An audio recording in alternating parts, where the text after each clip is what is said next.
अगर आपको बहुत कम समय में एक बहुत अच्छा लीडर बनना है तो इस चैनल को सब्सक्राइब कर लो, क्योंकि यहाँ पर हम सारे बड़े बड़े लीडर्स को समझने की कोशिश करते हैं। सुपरमार्केट्स की मेरे को सारी ट्रिक्स एंड टेक्निक्स बताओगे, कहाँ पे सुपरमार्केट पैसे लॉस करता है एंड कहाँ पे सुपरमार्केट कैसे चीज़ों से पैसे कमाता है। तो फूड में इतने पैसे नहीं बनते, मार्जिन कम रहती है, बट बाकी कैटेगरीज में पैसे बनते थे। किस में सबसे ज़्यादा पैसे बनते हैं? फैशन। सो फैशन में where do people lose money? I think fashion में एक प्लानिंग होती है कि ये प्रोडक्ट कितना बिकेगा और कितना फास्ट बिकेगा, एंड ये अगर नहीं बिका तो इसको आप कितनी जल्दी डिस्काउंट में बेच के निकाल सकते हैं। वर्ल्ड वाइड आप देखेंगे फैशन में आप कुछ भी प्राइस कर लो, 36 to 38% डिस्काउंटिंग होती है, and you are as good as your last season in terms of design. If you get the trend wrong, आपका नेक्स्ट सीजन खराब हो गया। अच्छा। एंड सेकेंडली आपको रोटेट फास्ट करना पड़ता है stocks.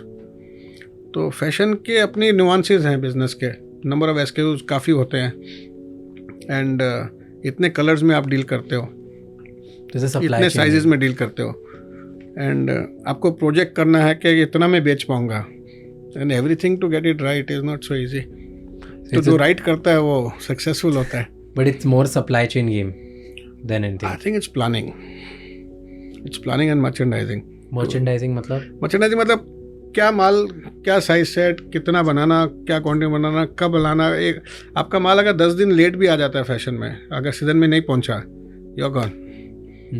Getting it right on the right day, right place पे दुकान में आ जावे, राइट पोजीशन पे लग जावे, तो you have to get many things right. So fashion is difficult, but सबसे ज़्यादा वहाँ क्योंकि मार्जिन है वहाँ पे, एवरेज में मार्जिन आर अ लॉट। कितना मार्जिन होता है फैशन में? I think people operate from, I would say a brand like Zudio operates on a lower margin, जो कि current flavor है आज market में, and any brand which has arrived will operate at 70% kind of gross margins. तो 70%, तो 30 to 70%। 70% gross margin सही है। पर पर्सनल केयर में भी इतना ही होता है ना, बट पर्सनल केयर में you are not dealing with so many SKUs। तो एक बार आपका ब्रांड एक्सेप्टेंस हो गया पर्सनल केयर में, तो then there is no problem, he will keep on repeating. But in case of fashion, if your fashion is good only, then he is going to come and buy again and again from you. And if it's not good, तो 70% की value कुछ नहीं है, zero. तो ये आप लोग big बाजार ऑफिस में या आप लोग साथ में बैठे फ्यूचर ग्रुप ऑफिस में, you guys need to decide कि ओके अब अगली कैटेगरी ये बनाएंगे, और वो कोई साइंस तो होता होगा उसके बिहाइंड। आई थिंक सभी लोग आइडिया लेके आते हैं कि क्या आइडिया, और पता चल जाता है बाजार में। कुछ कोई बोलते हैं ना, कोई चीज़ निकलती है तो खुसर फुसर होती है, आपका काम है उसको पकड़ना एंड उसको फिर बड़ा खेलना, बिकॉज अपने साइज था, स्केल था, तो we could play with it. And एक आंख और कान खुले रखने पड़ते हैं बिजनेस में। कहीं ना कहीं चर्चा होती है, कहीं ना कहीं आपको आर्टिकल मिलेंगे, कुछ रेफरेंसेस मिलेंगे, कुछ ना कुछ होते रहता है। ओके। एंड आंख और कान खुले रहेंगे तो आपको सब कुछ पता चलता है। तो इज इट लाइक कि आप यूएस वगैरह के मार्केट देखते थे कि वहाँ क्या चल रहा है और इंडिया में चल रहा है? आई थिंक हम लोगों ने कभी वो रेफरेंस पॉइंट इतना नहीं बनाया। क्यों ऐसे? आई थिंक इंडिया बहुत ही अलग मार्केट है, बहुत ही अलग मार्केट है यूएस से। क्या डिफरेंसेस हैं? एक दो डिफरेंसेस बताओगे? क्योंकि usually I tell you, startups में क्या होता है, लोग बोलते हैं यूएस में ये स्टार्टअप बना है तो इंडिया में बनेगा। मतलब अमेजॉन बनाए तो फ्लिपकार्ट बनेगा, उबर बनाए तो ओला बनेगा। Startup deals with the top 10% of the population of India majorly, and हम लोग जब बिजनेस करते तो 30-40% ऑफ द पॉपुलेशन को कैटर कर रहे थे, तो उसमें वो सेम मॉडल नहीं चलता। टॉप 10% पे चल सकता है, बट बैलेंस लोगों पे वो अमेरिकन मॉडल नहीं चलता है।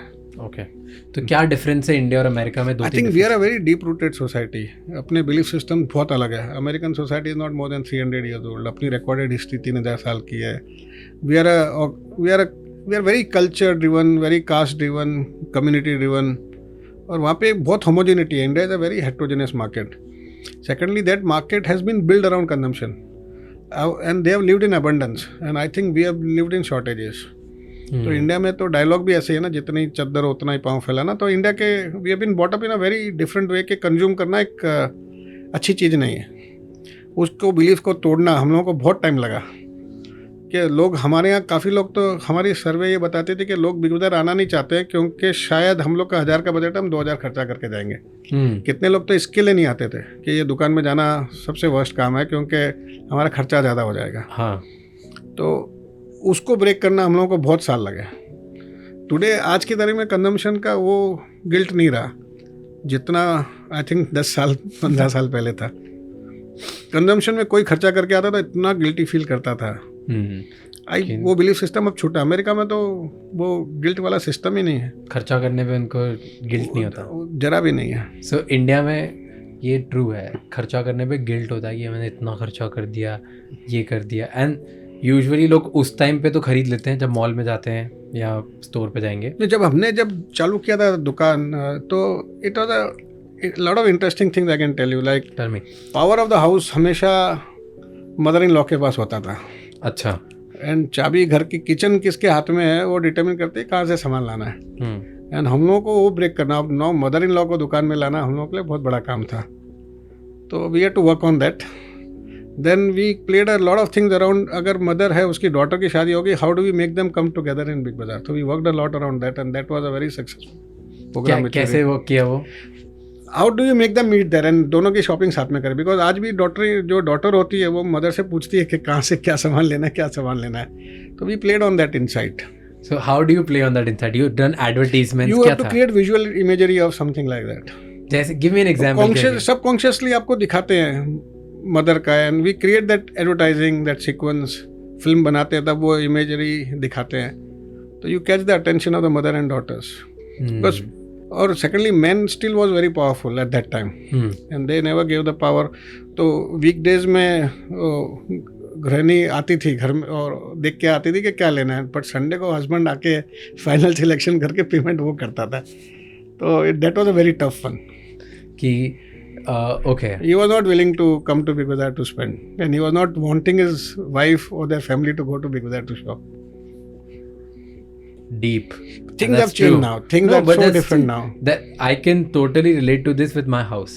क्योंकि जब हम लोग बड़े हो रहे थे, मुझे याद है कि मेरी मॉम मेरी दादी को लेके जाती थी साथ में, क्योंकि डिसीजन एट दैट टाइम, उस टाइम पे से काफ़ी दादी सेंट्रिक होता था और यूजुअली जस्टिफाइंग मैकेनिज्म होता था ये कि अगर दादी ने डिसीजन ले लिया मेरी मॉम के साथ तो फिर उनको घर आके जस्टिफाई नहीं करना ये लिया क्यों लिया क्या लिया।